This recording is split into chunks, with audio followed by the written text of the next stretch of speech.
न पालटे एक न पालटे एक फक्त भोळाची भावी येरा नाश आहे पुढे पुण्य सरता उघडे मेने गर्भवास एक विष्णूचा चिदास येरा नाश आहे पुढे पुण्य सरता उघडे तुका म्हणे खरे नाम विठोबाचे बरे येरा नाश आहे पुढे पुण्य सरता उघडे समचरण सर्वजम शांतचिदामुदाम जगननिहित पाणी मंडनं मंडनानां तरुण तुळशीमाला कंदरं कंजनेत्रं सदेदवलहासं विठ्ठलं चिन्तयामि अलङ्कापुरी रम्यसिंहासनस्थं पदां भूरिदेजं सुरदेशं विधीन्द्रादिदेवै सदा सूयमानं समाधिस्थमूर्तिं प्रथमनमोन दुसरे चरणा संतांच्या त्यांच्या पादाने कथेचा विस्तारू बाबाजी सद्गुरू आत्मरूप गणेशू केलिया स्मरण होय सकळ विद्येचे अधिकरण ते जीवन श्री चरण श्री गुरूंचे आता अभिनव विलासिनी जी चातुर्यार्थ कला कामिनी श्री श्री शारदा विष्णू मोहिनी मदर दे सद्गुरू जेने तारिलो हा संसार म्हणून विशेष अत्यादर विवेकावरी शरण शरणजी हनुमंता तुझा लोरा मधुता पाय निजा वाटा मददावा व्यासपटा हेमंत प्रविश्य मालिन्यमान प्रसुप्ताम संजीव यज्ञचल शक्तिधर स्वधाम्नाम अन्यांश्च हस्तचल श्रवण तुगादि प्राणान्नमो भगवती पुरुषाय तुभ्यं मस्तकमाला पायावरी यावार करी संतांच्या शिवे लागी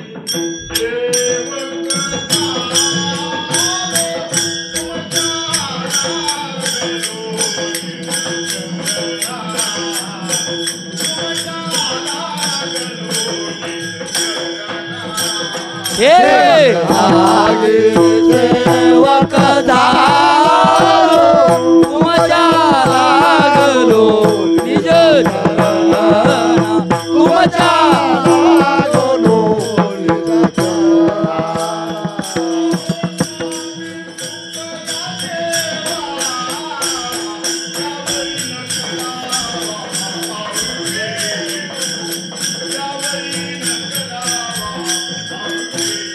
अहो स्वामी दया देवा यावरी न करावा यावरी न करावा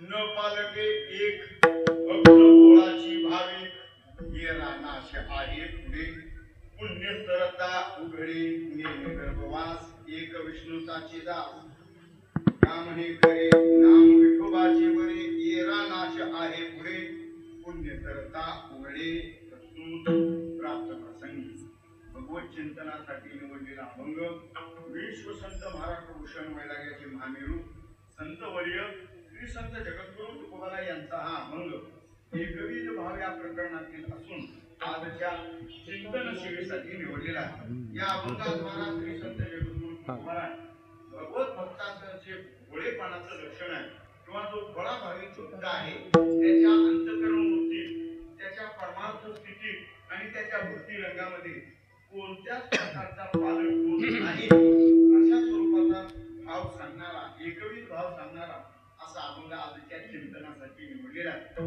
जसं तर या अभंगात चरण वेगवेगळे आहेत आणि याचे भावही वेगवेगळे आहेत न पालटे एक भक्त भोळाची भाविक या प्रमाणावरून या चरणावरून हा अभंग एकविध भाव या प्रकरणात येतो तिसऱ्या चरणावरून मेने गर्भवास एक विष्णूचा चिदास असा हा अभंग वैष्णवांच्याकडे लागू होतो वैष्णवांनाही लागू होतो विष्णूचा दास म्हणजे वैष्णवांना लागू होतो म्हणून वैष्णव अभंगामध्ये आणि शेवटचं चरण आहे तुका म्हणे खरे नाम विठोबाचे बरे याचा अर्थ हा अभंग मोडतो. असा हा संदिग्ध स्वरूपाचा असणारा अभंग, या अभंगाचं चिंतन आपल्याला मर्यादित वेळेमध्ये करायचं आहे. आपल्या या सह्याद्री नगर कांदिवली पश्चिम भागातील असलेले हे सह्याद्री नगर श्री गणरायाच्या पांडुरंग परमात्म्याच्या मंदिर प्रांगणामध्ये चालत असलेला हा अनेक दिवसापासूनचा सप्ताह ग्रंथराज ज्ञानेश्वरी ग्रंथराज ज्ञानेश्वरी पारायण सोहळा, या पारायण सोहळ्यातील आजची तिसऱ्या दिवसाची चिंतनाची सेवा परम भाग्याने माझ्याकडे लावली. या सप्ताहाला थोरा मोठ्यांचे आशीर्वाद आहे. हरिभक्तीपरायण गेले बाबा, आणखीन हरिभक्तीपरायण माधव महाराज जगताप नाही का, जगताप बाबांचा आशीर्वाद आहे. असंच थोरा मोठ्यांच्या सहकार्याने, तसंच परिसरातील रहिवासी मंडळी, दानशूर दाते मंडळी, अन्नदान करणारी दातेशूर मंडळी, तसंच या सप्ताहामध्ये आर्थिक रूपाने सहकार्य करणारी सर्व दानशूर मंडळी, कुणाचं नाव घ्यावं असं काही मला वाटत नाही, कारण सगळेजणच श्रेष्ठ आहे. मीच सगळ्यापेक्षा लहान आहे. तुम्ही सर्व गुणीजन गायक वादक मंडळी, त्यात विशेष आळंदी पंढरीचे विशेष साधक वारकरी मंडळी या निमित्ताने आहेत. काही कीर्तनकार सुद्धा आहेत आणि काही प्रवचनकार सुद्धा आहेत, बरोबर ना. तसंच यांच्या मार्गदर्शनाखाली हा सप्ताह पार पडतो आहे. हरिभक्तीपरायण शिवाजी महाराज जगताप आणि जगताप, तसंच गोरक्षनाथ गोरक्षनाथ महाराज या थांबरे. आता झालं सगळं वाचून. गोरक्षनाथ महाराज थांबरे दीड, आणि यांची सुद्धा इथं सेवा आहे. अतिशय उत्तम प्रकारे चालत असलेला आपला हा सप्ताह गेली 42 वर्षापर्यंत आपण सर्वजण या सप्ताहाचा आनंद घेत आहात. या निमित्ताने परमार्थाला आपल्या सर्वांच्या सोबत इतर लोकांना सुद्धा आणि समाविष्ट करून घेऊन त्यांच्याही परमार्थ क्षेत्रामध्ये किंवा त्यांच्याही भक्ती अंतरंगामध्ये मोठ्या प्रमाणाने वाढ होते आहे. अतिशय उत्तम प्रकारचा आपला हा सप्ताह आहे. एवढं बोलून मी माझी चिंतनाची सेवा काही चिंतन करण्याचा प्रयत्न करतो. या निमित्ताने काही सगळी ओळखीची मंडळी, कोणाचं नाव घ्यावं असं नाही, सगळेच ओळखीचे. मीच तेवढा अनोळखी असेल कोणाकोणाच्या, मी काय सगळ्यांच्या ओळखीचा नाही असं. आणि सर्वसामान्य कीर्तनकारांपैकी, कीर्तनकार म्हणण्यापेक्षा सर्वसामान्य वारकऱ्यांपैकी आपल्याला माझ्याकडे काही असे कुठले गुण नाहीत, उलट अवगुणच आहेत. माझ्याकडे मोठं गायनाचं वादनाचं कलेचं असं ज्ञान नाही. मी सर्वसामान्य साधा वारकरी यात्रा राहून दे. ऐकलं त्यांनी. सर्वसामान्य वारकऱ्याचा राहतो असल्यामुळं आणि काही वडीलधाऱ्यांनी घरातल्या काही जुन्या माणसाने आजोबा कुटुंबाने भक्तीचा वारसा, संप्रदायाचा वारसा ठेवला, तोच पुढे चालवतोय. याच्यात मध्ये दुसरं काही नाही. माझ्याकडे काय असं म्हणजे मोठी कविता वगैरे असं जी घ्यावी, जी टॉकीज फेम. तसं कोणी नाही. वारकरी आता असल्यामुळे तुम्हाला सर्व वारकऱ्यांना पाहिलं आणि अतिशय आनंद वाटला. सगळी आता चांगलं जमलंय. बाकीच्यांनी जीवन घ्या, तोपर्यंत मी कीर्तन सुरू. आता कीर्तनाला किती वाजतील काय सांगता येत नाही. म्हणजे रंगत चढली म्हणजे मग सांगता येत नाही. असो, नियमाची पायमली होणार नाही याच्याकडे दक्षता देतो. पण याला कदाचित थोडंफार वाढलं तर आई वडिलाच्या अंतःकरणाने क्षमा करा अशी मी आशा व्यक्त करतो आणि चिंतनाकडे प्रवृत्त होतो.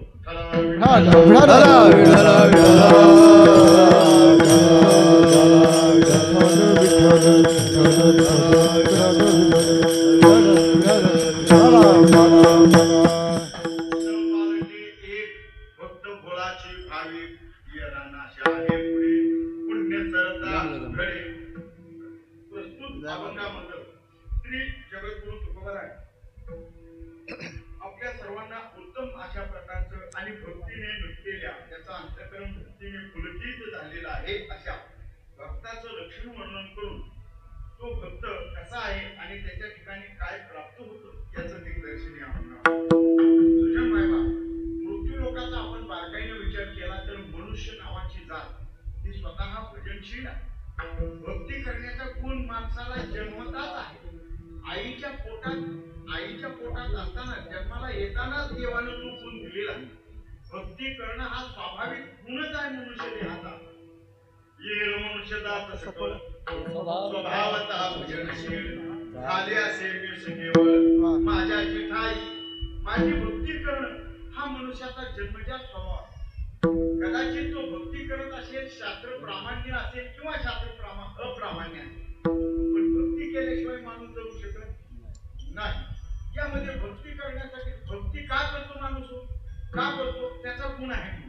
आणि दुसरी गोष्ट, भक्ती का करतो, या मृत्यूलोकात आल्यानंतर, या संसारात प्रवृत्त झाल्यानंतर, या संसारातली जी सुखदुःखाची द्वंद्व आहे, या सुखदुःखाची द्वंद्वांना भोग परंपरेला कुठंतरी खीळ बसावी, कुठंतरी भोग परंपरेला जे दुःखजन्य आहे त्याच्यात बदल व्हावा आणि सुखाची प्राप्ती व्हावी, याच्यासाठी माणसं सगळी भक्ती करतात. आणि भक्तीच्या संयोगाने जे काही जीवनात येणारे सुखाचे प्रसंग आहेत त्यासाठीच मनुष्य भक्ती करतो. कदाचित एखादा मनुष्य भक्ती करूनही त्याला सुख प्राप्त होणार नाही, तो दुःखाच्या खाईत सापडलेला दिसेल. मग कोणत्या प्रकारचं, शास्त्रकारांनी 3 प्रकारे दुःख सांगितलेलं आहे. आधी भौतिक, आध्यात्मिक आणि आदिदैविक. 3 प्रकारचं दुःख आहे.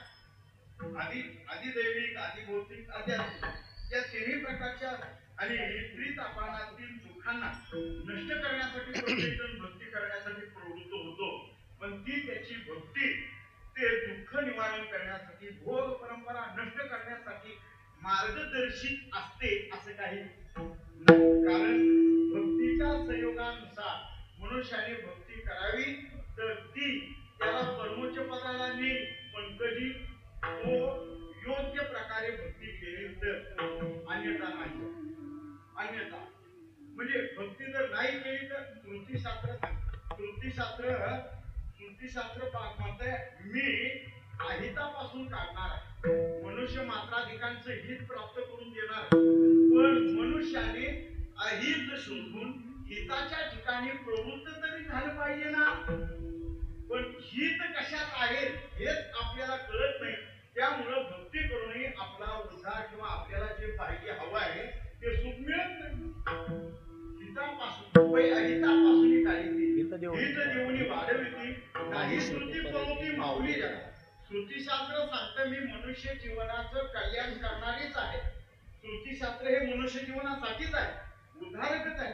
पण श्रुतीशास्त्रातला नेमका अहित दूर करण्यासाठी आणि हिताची प्राप्ती होण्यासाठी जो लागणारा मुद्दा आहे, लागणारा भाग आहे, तो मनुष्याने शोधूनच नाही घेतला तर आणि भक्तीच करीत राहिला तर मात्र मग त्याच्या पदरी काय पडेल सांगा.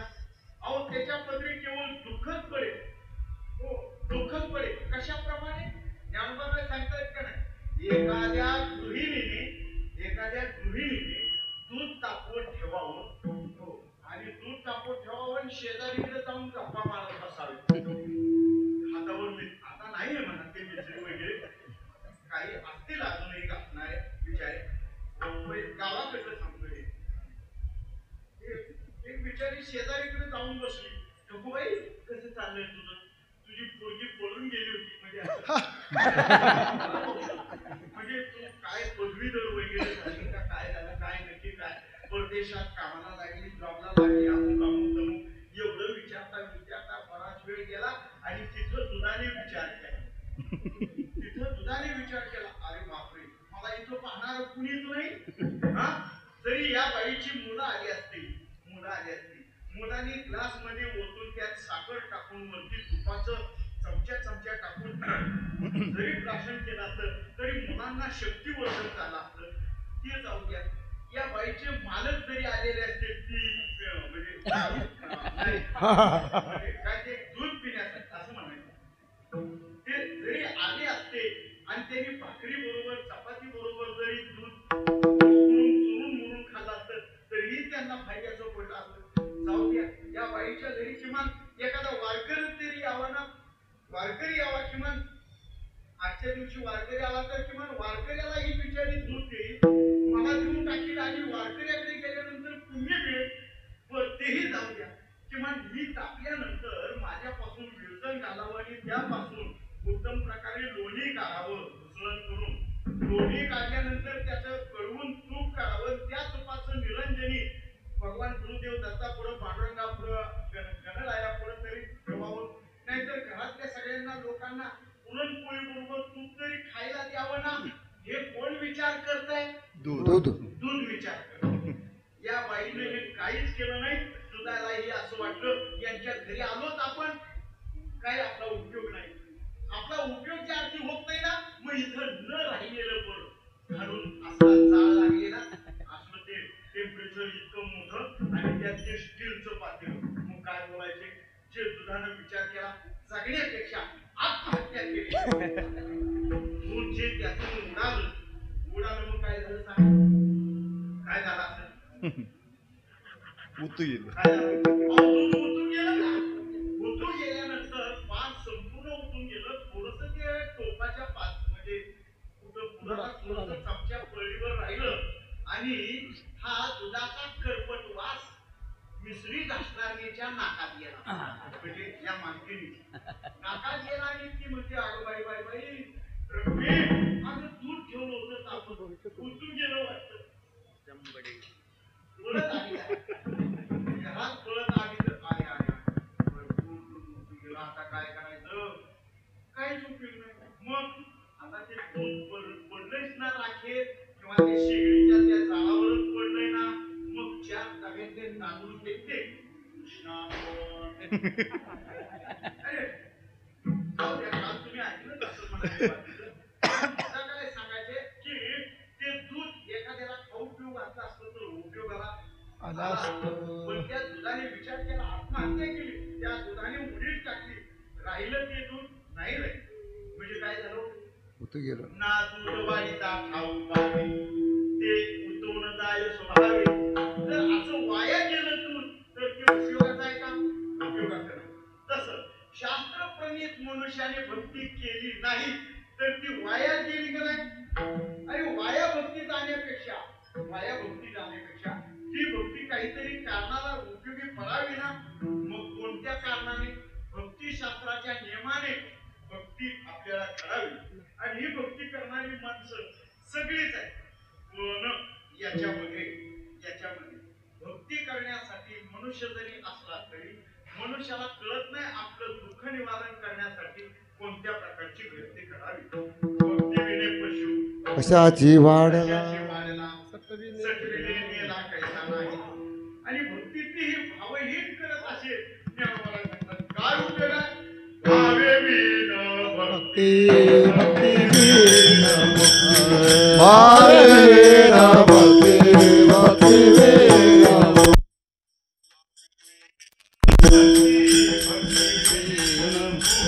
भावे विना भक्ती, भक्ती विना मुक्ती.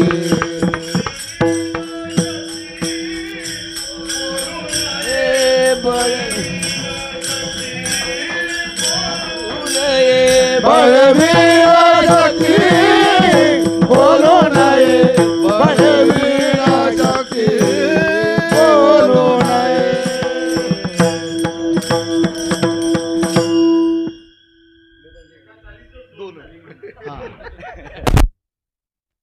भावे विन भक्ती, बळे विन शक्ती बोलू नये. अंतःकरणात जर भावच नसेल, एकविधता नसेल, भक्ती करणारे अनेक आहेत. त्याची मान्यता असली असे भक्ती करणारे पहा. तुमच्या आपली भक्ती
आधी निर्गुण प्रगटली भावा बुधवारी भगवान परमात्मा पांडुरंग. आता खरं तर आता तुम्ही म्हणलेलं प्रमाण आता म्हणायला पाहिजे.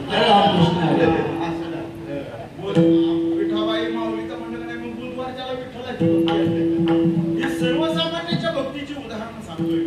गुरुवारी श्री गुरुदेव दत्त, शुक्रवारी संतोषी मातांचा नेपुटाने खाता, शनिवारी मारुती रायाची, रविवारी ज्योतिबा खंडोबा भैरव, सोमवारी परत आणखी शंकरा.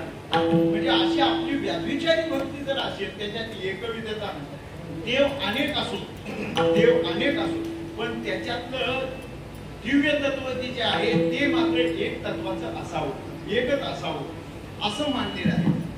अनेक आहे परमात्म्याचे सगळेच ही जी रूप आहे ती परमात्म्याचेच आहे पण त्या परमात्मे हे अंश आहेत. या अंश स्वरूप असणाऱ्या परमात्म्याच्या अनेक रूपांमध्ये अंशी असणारा अंशी परमात्मा याच्या संबंधाने भक्ती हवी आहे. व्याभिचारी भक्ती नको. ज्ञानोबा सांगताय ऐसा एकलाची आगवे जोगावे तो हो आहे का ना पाठी सोमवार पावे आणि बेले शिलिंगा झाले. ऐसा एकलाची आगवे जोगावी जो ऐसा अखंड भजन करे उगामसे गाव भरी आहे का ना काय ते जैशी अवघेन गावद्वारी आहे व जैशी अखंड सौभाग्यवती जशी असते ना तसा याची ही अखंड भक्ती राहते. त्या भक्तीने त्याला काही फरक दुखता येत नाही. मग आपल्या भक्ती प्रकारही तसेच आहे. तसेच प्रकार कोणी शेंदरी हेंदरी दरवते कोणी कशी कशी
सुटीसाठी रोट्या सुटीसाठी देव असं तुकोबाला सांगताय. असले भैरव खंडेराव रोटी सुटीसाठी हे सगळ्या देवदेवतांची भक्ती करतो. या भक्तीत मात्र आपल्या अंतःकरणात एकविधता होत नाही. मग एकविधता आपल्या अंतःकरणात होत नाही होत. मग एकविधता ज्याच्या अंतःकरणात होते त्याला भक्त म्हणा. भक्त म्हणजे काय परमात्म्याच्या चिंतनावातून परमात्म्याच्या नामचिंतनावातून परमात्म्याच्या स्वरूपावातून परमात्म्याच्या ध्यान मनन चिंतनावातून ज्याला दुसरं काहीच नाही असा तो भक्त. म्हणजे परमात्मा स्वरूपापासून जो अजिबात विरक्त नाही असा तो भक्त आहे. मग असे भक्त आम्ही नाहीत का? अहो आम्ही तर दररोजच भक्त आहे. आपण भक्तीच आहेत ना. तुम्हीही भक्ते मीही भक्ते. पण आपल्या भक्तांमध्ये वेगवेगळे प्रकार आहेत. आपल्या भक्तीमध्ये वेगवेगळे प्रकार. कसं काय गीताकारांनी आपल्यामध्ये 4 प्रकार सांगितलेले आहेत. त्यातले 2 प्रकार तुम्हा मला लागू पडतात आणि उरलेले 2 प्रकार जरा आपल्यापेक्षा श्रेष्ठ भक्ती करणार आहेत. पहा गीताकार सांगतायत चतुर्विधा भजते माम जना सुकृती द्वारगुण अर्थो जिज्ञासूर अर्थाती ज्ञानीच फलतक्षव. 4 प्रकारचे भक्त सांगितले. आर्तुतो आर्तीचे निव्याजे जिज्ञासू तो जाणावया लागी भजे तिचे नित्यने इच्छिते अर्थसिद्धी मग चौथीयाचे ठाई काही करण्याचे नाही ऐसा एकुची भक्त पाही ज्ञानी या जो ज्ञानी भक्त तो सांगितलेला आहे. चारही भक्तांची यादी सांगितली गीताकाराने. अर्थ म्हणजे काय? संकटकाळी देवाची याचना करतो त्याला अर्थभक्त म्हणा. जुने कीर्तनकार सांगत अंगाला आला ताप देवा तू माझा मायबाप अंगाचा गेला ताप तुझ्या बापाचा मी चुलत बाप. देवाचा बाप म्हणायला निघतो याला अर्थभक्त म्हणतात. अर्थ म्हणजे संकटापुरती देवाची भक्ती हो. संकटापुरती अर्थभक्त म्हणजे संकटकालीन देवाची. राम राम राम राम राम राम कुठपर्यंत जोपर्यंत त्या भूताटकीचं क्षेत्र संपत नाही तोपर्यंत. आता ती भूत कुठे गेले? भूत पुन्हा का आमच्या लहानपणी बरीचशी अशी भूत असायची. हाडळी खवीस असा चेड आहेत अजून. चेड आपल्या तिकडे डोंगरात आहेत बरं काय सुरत आपल्या आहेत डोंगरात वरती. चेड आहे ती खवीस आहे. आला म्हणजे दाखवीन तुला.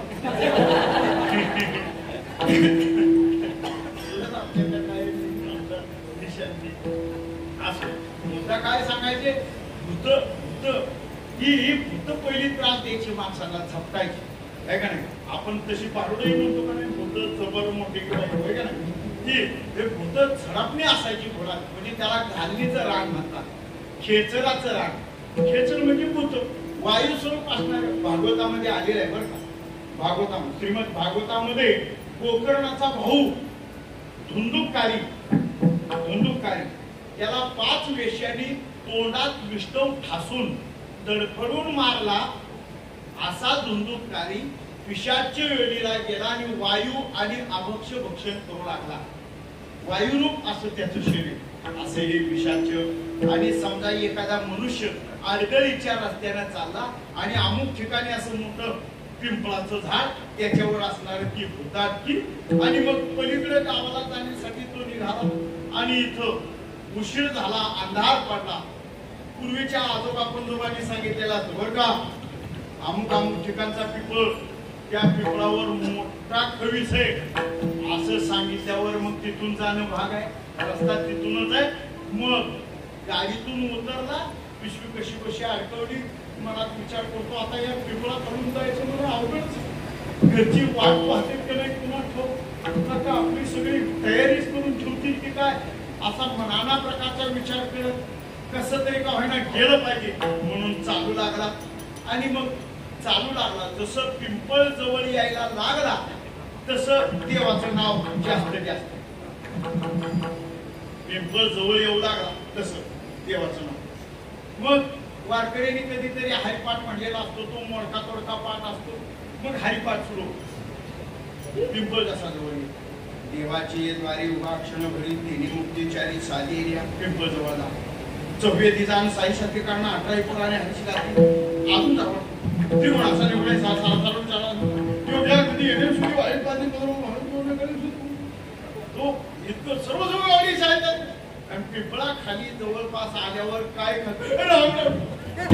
इतका घाबरतो की तिथून त्याला पळावत आणि पळता राम राम राम राम राम विठ्ठल हे हरिपाठ म्हणणं कुठं जातो. जाणीव नेणीव अगोदर येते की नेणीव जाणीव अगोदर येतं हेही कळत नाही. असं सगळं हरीचे अवगुण की गुणाचे अवगुण काय काही.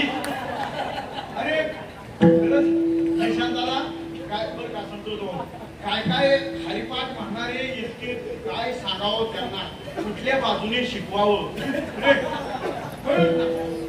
सगुण निर्गुण गुणाचे अवगुण नरसाळ्यात तुझेच अवगुण म्हणतोय.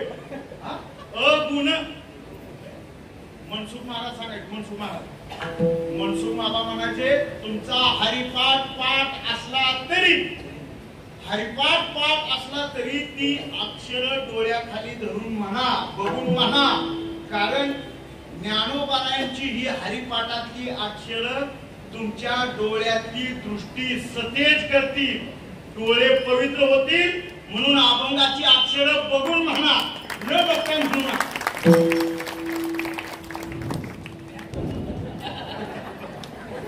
ज्यांच्या पाठ नाही त्यांचं सोयीच झालं. आणि मग याच ते हरिपाठ अर्धवट होऊन जातो. मग कसं तरी का होईना पण पिंपळापासून पुढे येतो आणि मुख्य रस्त्याचा, गावातला जो मुख्य रस्ता आणि मुख्य तो लाईट, खांबावरची लाईट दिसते, तसा हरिपाठ हळूहळू कमी होतो आणि लाईटच्या पोल खाली आल्यावर हरिपाठ मागच पडला. मग दुसरंच सुरू होतं, मेरे अंगणो म्हणजे मला हे वाचनिका म्हणून सोडून हे जर असा जर भक्त असेल तर तो अर्थ भक्त, संकटापुरती देवाची याचना भक्ती करणारा अर्थ. पुराणामध्ये शास्त्रामध्ये अर्थभक्त गजेंद्राला ठरवलेलं. श्रीमद भागवतामध्ये आलेलं वर्णन पहा. गजेंद्राचं आणि नकराचं पूर्व वैमनस्य म्हणून नकराने पाणी पिणाऱ्या गजेंद्राचा पाय धरला आणि आत ओढू लागला. गजेंद्राच्या सगळ्या कुटुंबियांनी त्याला मागे ओढण्याचा प्रयत्न केला. 1000 वर्षे युद्ध चाललं, पण शेवटी गजेंद्र कृश झाला.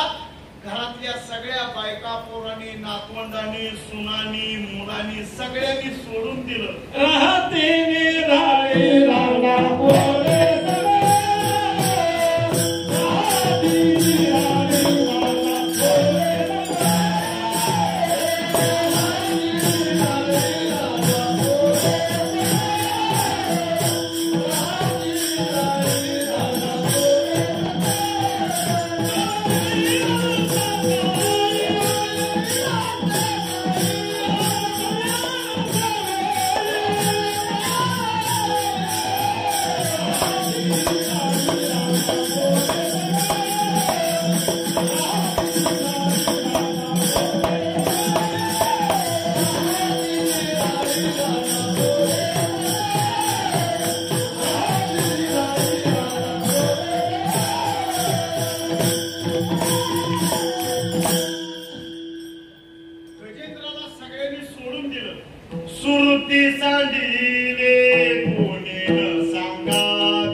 याने माग पाहिलं तर सगळ्यांच्या पाठमोरी मूर्ती पाहिल्या. गजेंद्र खेद करू लागला. अरे अरे, ज्यांच्यासाठी एवढी उलाढाल केली, ज्यांच्यासाठी एवढं कमवून ठेवलं, त्याने मला इथं सोडून दिलं. गजेंद्र दुःखी झाला. कृश झालेल्या गजेंद्राने पाण्यात असलेले एक कमळ कृश सोंडेनं उचललं. आपल्याला तारणारा कुणीतरी या विश्वाचा जनिता असला पाहिजे. आकाशात फिरकवलं आणि हाक मारला. कोण असेल ब्रह्मांड चालक, येऊन या हाक देईल हाके. माझ्या या अर्थतेला कुणीतरी सांभाळणारा असेल, या जगताचा धनी असेल, त्याने यावं आणि मला संकटातून मुक्त करावं. भगवान परमात्मा आले, नकराचा शिरच्छेद केला. गजेंद्रासह नकराचाही उद्धार केला. वैकुंठ धामाला घेऊन गेले. मला सांगायचा मुद्दा असा, अर्थभक्त गजेंद्र ठरला शास्त्र नियमाने, पौराणिकाने. दुसरा आहे तो अर्थार्थी. अर्थार्थी म्हणजे सकामतेने किंवा मनातील इच्छा पूर्ण व्हाव्या, अंतःकरणातला हेतू पूर्ण व्हावा, हेतू मनात धरून जो भक्ती करतो तो अर्थार्थी भक्त आहे. अर्थार्थी त्याला अर्थार्थी का म्हणतात? मनातली इच्छा असेल ती. आपल्याकडे सत्यनारायण पूजा असते ना, आहे की नाही? सत्यनारायण पूजा सांगा, सत्यनारायण पूजा कधी करतात?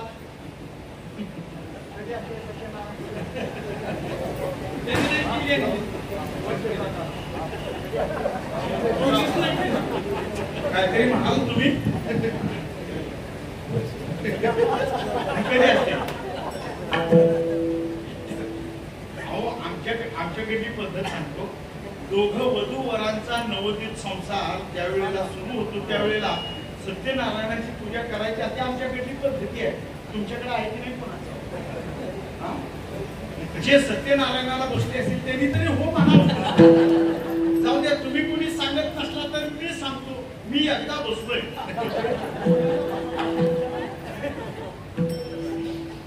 सत्यनारायण पूजेला बसल्यानंतर ब्राह्मण व आपल्या हातावरती पाणी अक्षता देत. ऐका ना, इथं कुणी आहे का काका? ब्राह्मण काका आहे का कुणी इथं? नाही आहे. मलाच म्हणावं लागतंय की काय. आणि मग ते काका ब्राह्मण आपल्या हातावर अक्षता पाणी देतात आणि मग त्यावेळेला संकल्प सोडायला लावतात. तुम्ही तुमच्या कुलदेवतेचं स्मरण करा, तुमच्या इष्टदेवतेचं स्मरण करा, आई वडिलांचं गुरुजनांचं स्मरण करा आणि ग्रामदेवतेचं स्मरण करा. हात जोडा आणि मी जे म्हणतो ते तुम्ही म्हणा. ब्राह्मण बुवा पुढे म्हणतात. मला तुम्ही म्हणजे मी मागं म्हणतो. आपण म्हणायला सुरुवात होते. आपल्या शेजारी आपली मंडळी बसलेली असते. मंडळी कशी ना असं मंडळी बसलेली असते आणि मग ब्राह्मण बुवा तिला सांगतात, हो ताई तुम्ही असं काय मोकळ्या बसले? म्हणजे आमच्या जवळ हाताला पाय लावा, हाताला हात लावा म्हणतात. काय चुकलं का आहे ना? म्हणजे हाताला हात लावते आपली मंडळी आणि मग आपण त्यांच्या सोबत दोघही म्हणतो. आत्मना श्रुती स्मृती अस्माकं पुढे सांगा की सकुटुंबानां सपरिवाराणां क्षेमः आयुः आरोग्य सर्व सुख प्राप्त कर. सत्यनारायण पूजा म्हणून करिष्ये 16 संकल्प असं म्हणतात. काय का सांगा बरं, सत्यनारायण पूजा किती आणि संकल्पांची गाडी किती? आपली 12 डब्याची रेल्वे गाडी सुद्धा, ट्रेन सुद्धा कमी पडेल एवढं सगळं त्याच्यात असतं. माझ्या सहित माझ्या आप्तेष्टांचं, गोत्रजांचं, मित्रपरिवारांचं, माझ्या घरातल्या गोठ्यातल्या गुराढोरांना सुद्धा सगळ्यांना क्षेम आरोग्य सुख शांती लाभावी. मुलं बाळ सुद्धा परदेशात पळू पदवीधर व्हावी. सगळं काही नीट नीट असावं. आहे का नाही? एवढं सगळं मागतो सत्यनारायण पूजेत. एका सत्यनारायण पूजेत विचार करा बरं. सत्यनारायण पूजेत काही सगळं काही चांगलं आहे का? नेमकं बारकाईने विचार करा ना. सत्यनारायण पूजेत कुचक्या सुपाऱ्या देवाला, खिडकी हळकुंड देवाला, कुचक बदाम देवाला, नासकी केळ, बोट लावीन तिथं गुदगुल्या, नासकी केळ देवाला, फटकी पानं देवाला. आहे का नाही? पाणी शिंपडून शिळीत असलेली पण ताजी दाखवणारी फुलं देवाला, फाटक्या नोटा ब्राह्मणाला धरले. आहे का नाही? जे जे काही असेल, अरे टाकाऊ असलेलं देवाला आणि त्याच्याकडून आपण चांगल्या शाश्वत सुखांची प्राप्ती करायची किंवा हे सगळे सुख संसाराला उयोग्य असणारी ती सुख मागायची. म्हणजे हे काय झाली? अर्थार्थी भक्ती आहे. अर्थार्थी भक्ती. अजून सांगू, अर्थार्थी भक्ती म्हणजे जरा श्रेष्ठ अर्थार्थी भक्ती ती सांगू. कशी काय? इथं यज्ञयाग करायचे. इथं मृत्यू लोकात संसारात जन्माला येऊन यज्ञयागादी कर्म करायचे आणि प्राप्ती कशाची झाली पाहिजे? तर स्वर्गात गेल्यानंतर सुद्धा मला सगळ्या प्रकारचे भोग प्राप्त झाले पाहिजेत. याच्यासाठी मृत्यू लोकात जो यज्ञयागादी कर्म करण्यासाठी धावतो ज्ञानोबा सांगतात. म्हणती संसारी जन्मीचे मग यज्ञाधिक कर्म कीजे स्वर्ग सुख भोजीचे मनोहर. स्वर्गातील दिव्य सुखांची प्राप्ती व्हावी म्हणून इथं यज्ञादी कर्म करतो. हा अर्थातच भक्त आहे. याचीही भक्ती काही कामाची नाही. जरा अजून एखादं सांगू तुम्हाला नमुना म्हणून, पण घड्याळ मात्र पुढे चालतं. हो, एकाने वर्षभर सत्यनारायण करायचं ठरवलं अर्थार्थी भक्तासाठी. एकाने वर्षभर सत्यनारायण कशासाठी? धंदा चांगला चालावा म्हणून, चांगला धंदा चालावा म्हणून वर्षभर सत्यनारायण करायचे ठरवले आणि प्रत्येक महिन्याच्या सत्यनारायणाला आपले मित्र परिवार आपतेष्ट भजनी मंडळ त्या भजनी मंडळांचा जागर भजनी मंडळांसह सगळ्यांना भोजन व्यवस्था अतिशय उत्तम प्रकारे 11 सत्यनारायण झाले आणि मित्र परिवारांनी सांगितलं काय रे गणपतराव एवढे 11 सत्यनारायण तू सगळ्यांना जेवून खाऊ घातलं भजनी मंडळींना आणि प्रत्येक वेळेला भजनी मंडळींना काही मानधन वगैरे देऊन गौरव केला त्यांचा 11 महिने सत्यनारायण पूजा घातली कशासाठी काय माझा जो धंदा आहे या धंद्यात भरपूर पैसा मिळावा आणि धंदा उत्तम प्रकारे चालावा म्हणून असा मग म्हणजे आता किती दिवस अजून शेवटचा एकच 12वा राहिलेला तो 12वा त्याला जंगी घालायचा विचार सत्यनारायण 12वा चांगला घालायचा मग भजनी मंडळापैकी काही जण होते आमच्या संतोषबासारखे असे काही महाराजांसारखे ती माणसं म्हणते 12वा सत्यनारायण घालताना जंगी घालताय सगळ्यांना आमंत्रण देताना भोजनाची तरी एक काम करा या निमित्ताने लोकांच्या कानावर देवाधर्माच्या गोष्टी ऐकायला जातील आणि बरेच दिवस आम्हाला कीर्तनाचा घोष नाही एखाद्या चांगल्या कीर्तनकाराला आपल्या इथे कीर्तनाला बोलवा चांगला सत्यनारायण पण त्याला काही कीर्तनाचं ज्ञान होतं बाबा तुम्ही माळकरी आहात तुम्ही भजनी मंडळी आहात तेव्हा सांगा एखाद्या महाराजांचं नाव अमुक अमुक अशा महाराजांचा नंबर दिला त्या मालकांकडे महाराज चांगले आहेत चांगले आहेत यांनी फोन करा नंबर दिला फोन लावा जय हरी बोला नमस्ते नमस्ते त्याला काही रामकृष्ण हरी म्हणायची सवय नाही तर कीर्तन कधी ऐकलं नाही हॅलो हॅलो आपण असे महाराज हो कीर्तन करता तुम्ही हो आपल्या कीर्तनाची सर्वदूर जाहिरात आहे प्रचलित आहे सर्वांना तुम्ही मग आमच्या इथं सत्यनारायण पूजा 11 महिने पूर्ण घातलेले मी स्वतः आणि धंद्यात चांगली वाढ व्हावी म्हणून सत्यनारायण घातली आता 12वा सत्यनारायण या 12व्या सत्यनारायणाला तुमची कीर्तनाची सेवा व्हावी असा माझा मानस आहे म्हणून भजनी मंडळाकडून नंबर घेतला आणि तुम्हाला फोन लावला अमुक अशी तारीख खाली आहे का बघा महाराजांनी डायरी पाहिली आणि मग तारीख खाली आहे मग 9 ते 11 या वेळेमध्ये संध्याकाळी कीर्तनाला यायला विसरू नका असं त्यांनी सांगितलं हो मग कीर्तनकार महाराजांनी विचारलं का हो कीर्तन कशासाठी आहे म्हणजे नेमकं काय आहे गणित म्हणजे तशा अभंगाची निवड करायला तसा विषय सांगायला बरं म्हणजे काय आमच्याकडे धंदा चांगला चालावा म्हणून सत्यनारायण हो पण धंदा कोणता धंदा काय म्हणजे तुम्हाला सांगितलं तरी काय वावरत नाही म्हणजे सांगा तरी म्हणजे त्या नियमाने मी गाठ्यात अभंग शोधतो मग यांनी सांगितलं त्या मालकाने कार्य मालकाने सांगितलं काय माझ्याकडं जळाऊ लाकडाची वखार आहे या वखारीतली लाकडं माणसांना जाळण्यासाठी नेली जातात तेव्हा हा माझा वखारीतला लाकडं खपण्याचा धंदा भरपूर चालावा भरपूर पैसा पाणी मिळावा म्हणून सत्यनारायण पूजा घातलेली आहे आणि 12वा सत्यनारायण मोठा तेवढ्यासाठी घातला महाराजांनी लिहिलेली तारीख होती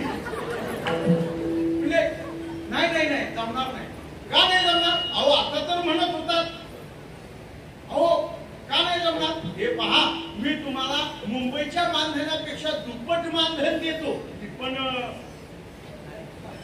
कीर्तनाला महाराजांनी सांगितलं अहो दुप्पट नव्हे तुम्ही 1 लाख रुपये जरी कीर्तनाची दिले तरी मी काही कीर्तनाला येणार नाही मालकाने विचारलं काय येणार नाही मग याने सांगितलं काय तुम्ही 11 महिने सत्यनारायण घातले 11 महिन्याला दर वेळेला अन्नदान केलंय 11 महिने तुम्ही भजन सत्यनारायण पूर्ण केलेलं आहे आणि त्या 11 महिन्याच्या भजन भक्तीमुळं अन्नदानामुळं आणि सत्यनारायणच्या पूजेमुळं सत्यनारायण प्रसन्न झाला आणि आताचा हा आहे 12वा सत्यनारायण या 12व्या सत्यनारायणाचं सगळ्यांना केलेलं अन्नदान सत्यनारायणाची केलेली यथाविधी पूजा आणि माझं कीर्तन या सगळ्याचा एक रंग झाला आणि भगवान सत्यनारायण तुमच्यावर प्रसन्न झाले आणि तुमच्या वखारीतलं जळणाची लाकडं खपायला माझ्यापासूनच नंबर लागला तुमच्या लक्षात नाही ना आलं नाही आलं हा आता मुद्दा आहे आता मुद्दा असा आहे, सत्यनारायण हा सत्य आहे की नाही? तुमच्या लक्षात येतंय ना? सत्यनारायण हा सत्य आहे, पण त्या सत्यनारायण पूजेच्या कथेच्या पाठीमागचा हेतू चुकीचा असेल तर ही भक्ती कामाची आहे का? नाही. याला म्हणतात अर्थार्थी भक्त. असा अर्थार्थी भक्त सुद्धा हे सांगितलेलं शास्त्रामध्ये. रामायणात आलेला अर्थार्थी भक्त म्हणजे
म्हणजे आपल्याला चाल म्हणाल्याचाही आनंद मिळतो आणि वेळही जास्त घेतला नाही असंही होत.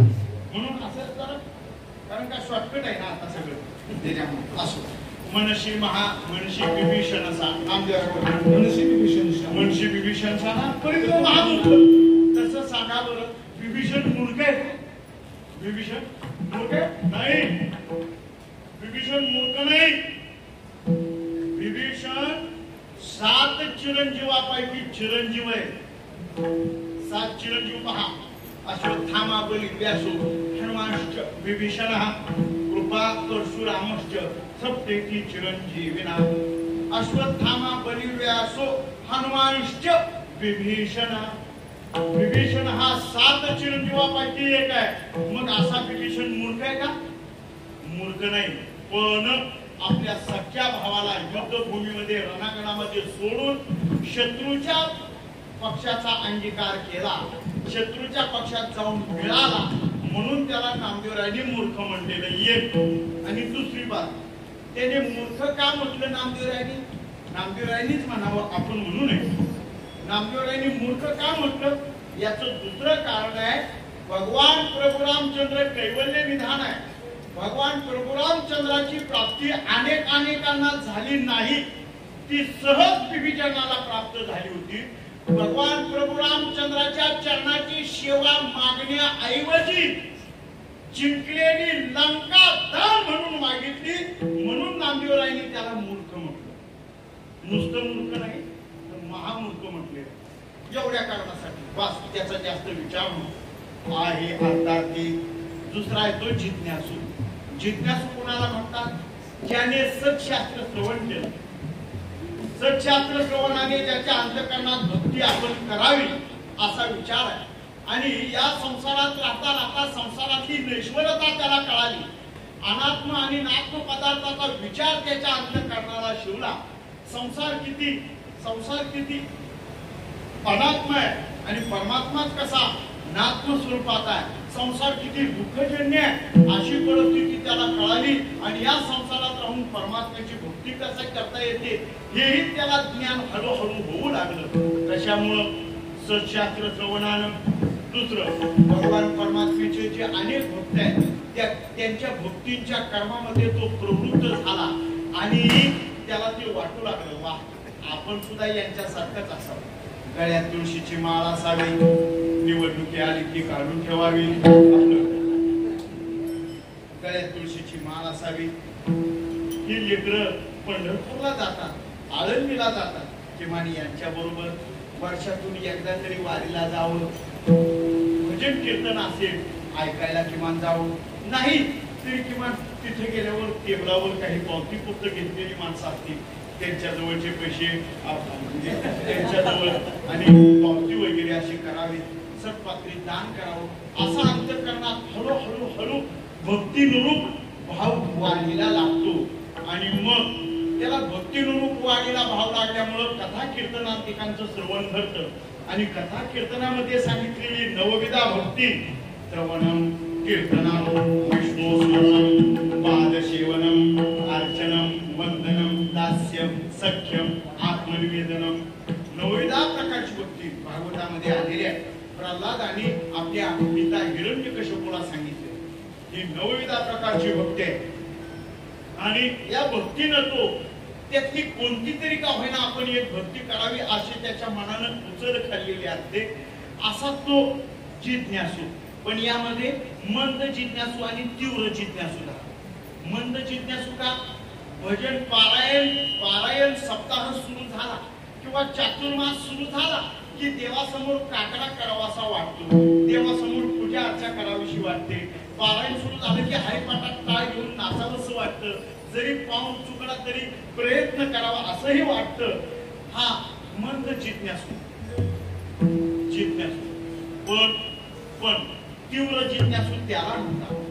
तीव्र जिज्ञासू, अरे मी भक्ती करतोय खरी, पण या भक्तीने भगवान प्रसन्न होतील की नाही?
भक्ती त्याच्या हृदयात दृढ झाली आणि माझा या संसार चक्रातून उद्धार होईल की नाही याच्यासाठी त्याची तळमळ आहे. ऐसा तुका तळमळ, परमात्म्याची भेट व्हावी हेच त्याला अतिशय चाड लागली. परमात्म्याची भेटी लागी जीव होता वेळ माझा, म्हणून स्फुरता दिवा किंवा भेटीची आवडी होता वेळ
परमात्मा भेटेल. भागवतामध्ये ओवी आहे, कैतो भेटेल गोविंद, कै तुटेल हे भवबंध. आहे की नाही? भागवतात ओवी आहे. याच ओवीच्या अनुषंगाने तुकोबारांचा हा प्रमाण आहे. कै मी उद्धार पावेल, कै ते बिडे भेटेल, कै तो स्वामी भेटेल. युगावणी वडी निमिषमानी, त्याला अगदी निमिषासारखं वाटतं कधी तो भेटेल. देव कृपा करील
माझ, देव कृपा करील कधीतरी तो भेटेल, माझं हे अनेक जन्मापासूनच असणारं सुख दुःख निवारण करेल ना.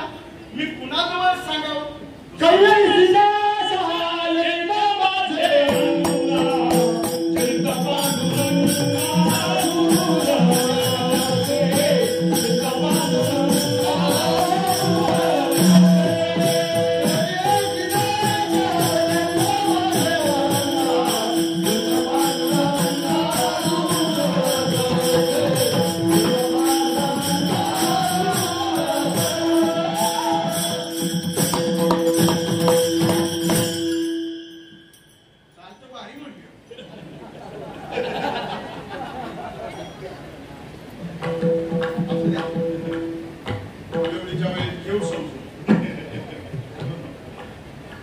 आर्तता लागते, आर्तता. काही तो स्वामी भेटे माझ्या, मी कुणाला विचारावं बाबा? ज्याला त्याला विचारावं तो सांगेल, आणि कुणाला विचारावं अशी आर्तता तू कुणाला विचार? तुसाव्याशी ह्याची वाटते. जो जे भेटे ज्याला भेटेल त्याला, अहो देव तुम्ही पाहिला कोणी गावे हा आहे, सांगा हा विठ्ठल, जरी ठावा असेल तुम्हा कोणा. अहो आपण ही सर्वसामान्य भक्त विचारी याच्यात मत नाही. गवळणींनी विचारलं, रास क्रीडेच्या वेळेला गवळणींना असं वाटलं कृष्ण फक्त माझ्या सोबतच आहे. गवळणींना थोडासा अहंकार झाला, थोडासा अहंकार झाला. आजच्या बुवासारखा. आजच्या बुवाला अहंकार आहे का नाही चाली म्हणण्याचा? तसं की त्या गवळणीला थोडासा अहंकार झाला. रासलीला करता करता देव विचार करतात, हा सगळ्या त्रैलोक्याचा मी धनी, सगळे देव देवतांना बाजूला टाकून मी तुमचा अंगीकार केला आणि तुमच्याशी रासलीला करतो. तुम्ही मात्र अहंकाराने गाजला. चला तुम्हाला कुणाला दर्शन नाही. देव अदृश्य झाले आणि मग या गवळणी एकमेकी विचारतात, कोणी सांगाया गोविंदाची शुद्धी. बोलते वाहिले पाला आता खांदी, कैची आड आली हे देवबुद्धी. धावा आळवा करुणा कृपा निधी वो.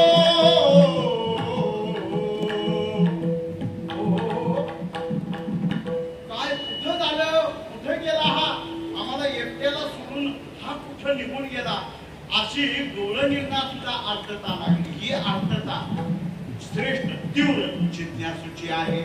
याच्यामध्ये पुराणांतिकारांनी किंवा भागवतामध्ये रंती देवाचं आलेलं वर्णन आहे. कोळ्याचा मुलगा रंतीदेव. या रंती देवाचा रोजचा नियम, भगवान शिवलिंगावर पाणी सोडायचं आणि आपल्या नित्यनेमाला जे काय काम असेल त्याला निघून जायचं. पण त्या दिवशी त्या नगरातला राजा हिरे मांडवे घेऊन त्या शिवलिंगाची आराधना करतो, भगवान शिवाची आराधना करतो. पार्वती आई साहेब भगवान शिवजींसोबत आणि हे भ्रमंती करतायत. नंदीवर आरोहण भ्रमण चालू आहे. त्यावेळेला पार्वती आई साहेब सांगतात, अहो स्वामी, हा राजा किती श्रेष्ठ भक्त आहे, हिऱ्या मानकाने तुमची सेवा करतो. शिवजी म्हणतात, अगं बाई, हा हिऱ्या मानकाने सेवा करीत नाही, माझ्याकडे इतकं डामडौल आहे, इतका ऐवज आहे, त्या ऐवजाच्या डामडौल दाखवण्यासाठी सेवा करतो. खरा भक्त माझा तो पलीकडे उभा आहे, तो त्यानं वंदळीत पाणी घेतलंय, आतमध्ये जाण्यासाठी विचारतोय द्वारपालांना. द्वारपाल काही त्याला आत जाऊ देत नाही. तो खरा भक्त आहे. नित्यनेमाने तुम्हाला पाणी घालत असतो. आणि असा तो रंतीदेव, कोळ्याचा मुलगा, तोच माझा भक्त आहे, तुला पाहायचंय. मग भगवान शंकरांनी माया केली आणि मंदिर धरणीकंप झाल्यासारखं हादरू लागलं. तसे आत असलेले राजा, सगळे ब्राह्मण, भाग प्रधानजी, जे कोणी सेवक, सगळे बाहेर पळाले आणि रंतीदेव कोळ्याचा मुलगा आतमध्ये पळाला. पटकन धरणीकंप झालेलं ते मंदिर हादरू लागलं. त्यावेळेला त्याने आपल्या हातातलं वंदळीतलं पाणी शिवलिंगावर अर्पण केलं, नतमस्तक झाला, पिंडीवर पालता झोपून राहिला आणि शंभू महादेवाची याचना करतो, भगवंता, हे शिवा, हे माझ्या आराध्या, या क्षणी जर हे मंदिर माझ्या देवावर पडलं तर उद्या मी कोणत्या देवाची पूजा करू? याला म्हणायचं जिज्ञासू, तीव्र जिज्ञासू. असा जिज्ञासू सत्शास्त्र श्रवणाने हळूहळू हळू मोक्षगामी होतो. म्हणजे काय? भोग परंपरा मागे टाकली जाते. म्हणजे सुखदुःखातील भोग असले तरी परमात्म्याचं चिंतन ठेविले आनंद तैसेची राहावे, यदृच्छा लाभ संतुष्टो, या स्थितीत तो राहतो आणि हळूहळू त्याला त्याची कर्मसाम्य दशा संपते आणि श्री गुरुनाथांचा तत्वमसी महावाक्य बोध होतो. येते का पहा लक्षात? हळूहळू, एका एकी नाही, हळूहळू त्याच्या वृत्तीमध्ये पालट होतो. वृत्ती, अंतःकरणातल्या ज्या वृत्ती आहेत, चित्तवृत्ती पालटल्या जातात आणि त्या पालटलेल्या चित्तवृत्तीत भगवान परमात्म्याच्या भक्तीविषयी एकच आलंबन राहतं, एकदरीलाची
निर्माण होते आणि हळूहळू कर्म साम्य दशा संपली असता सद्गुरुनाथ सहज भेटतात.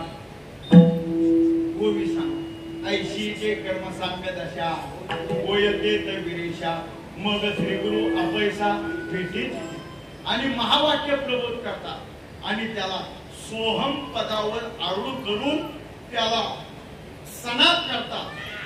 ऊर्ध्वमुखे आलविना सोहम शब्दाचा नाद अरूप जागविना दाता घेऊनिया छंद घेऊनी आदान निज तत्व निज बोध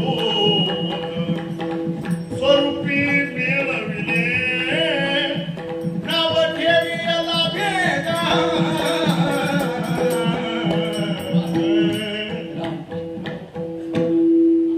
आपल्याला तेवढंच कारणापुरतं सोहम पदावर आणि येरतेही पांडवा आरूढ होणी सोहम भावा सोमपती निरवयवा अक्षराशी जो अव्यक्त आहे अक्षर आहे अव्यय नित्य निरंतर आहे समूहम सर्व भूतेषु अशा स्थितीत असणारा परमात्मा त्या परमात्म्याची ज्याची अंतःकरणाची लय लागून राहिली त्याला परमात्मा चिंतना वाचून अन्य काहीच नाही.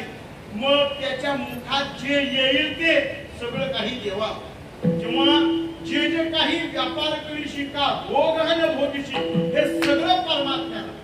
शरीराधिकाचं होणारं सुख दुःख तेही आणि शरीराकडून होणारं कर्माधिक आचरण तेही धर्मश्रेष्ठ धर्माचरण सगळं काही परमात्म्याला अर्पण करतो. आपण संध्या प्रकरणातलं शेवटचं चरण म्हणतो की नाही झाली संध्या संदेह माझा गेला त्याचं शेवटचं चरण सहज कर्मेती झाली रमार्पण जननो हे हा अवघा जनार्दन ऐशी ऐकता युती साधुजन एका जनार्दनी बांधली निज गुण असा जो भक्त आहे तो भक्त शुद्ध शुद्ध शुद्ध दृढ अपरोक्ष ज्ञानाच्या तत्वावर विराजमान होऊन भगवान परमात्मा त्याच्यासाठी सगळे काही योगक्षेम वाहतो आणि अंतःकरणात मात्र त्याच्या कोणत्याच प्रकारचा मल नाही विक्षेप नाही काही नाही. कारण वृत्ती जर निवृत्त स्थितीला प्राप्त झाली ना तर काय झालं सांगा. तुका म्हणे मग माये वृत्ती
फक्त फिरवायचं कुठं ते कळालं.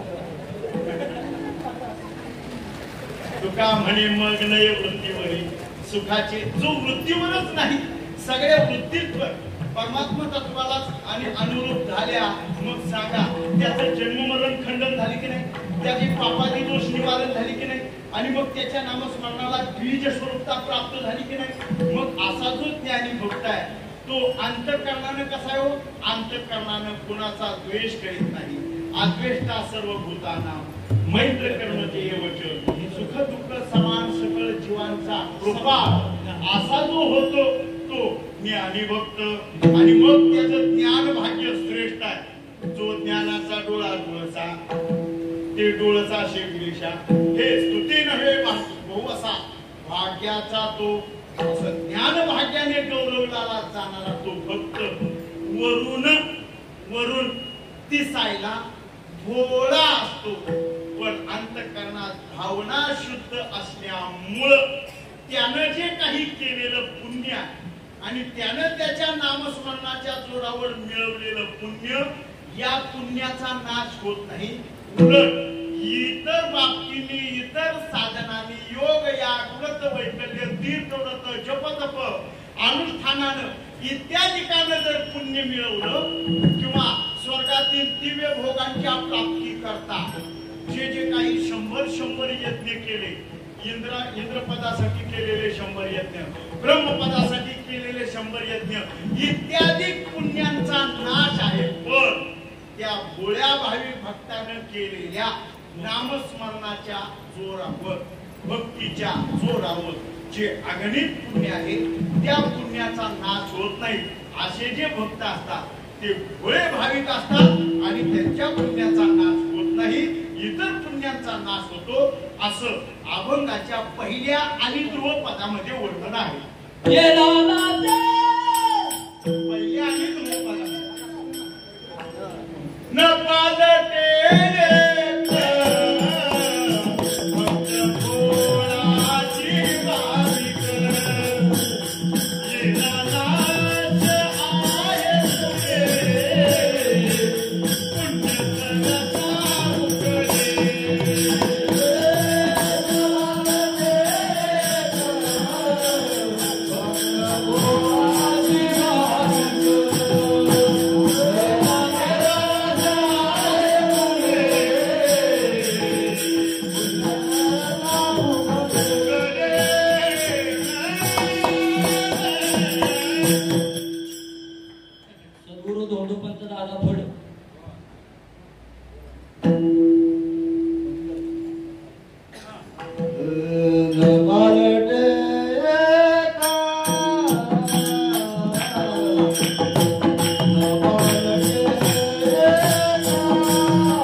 ये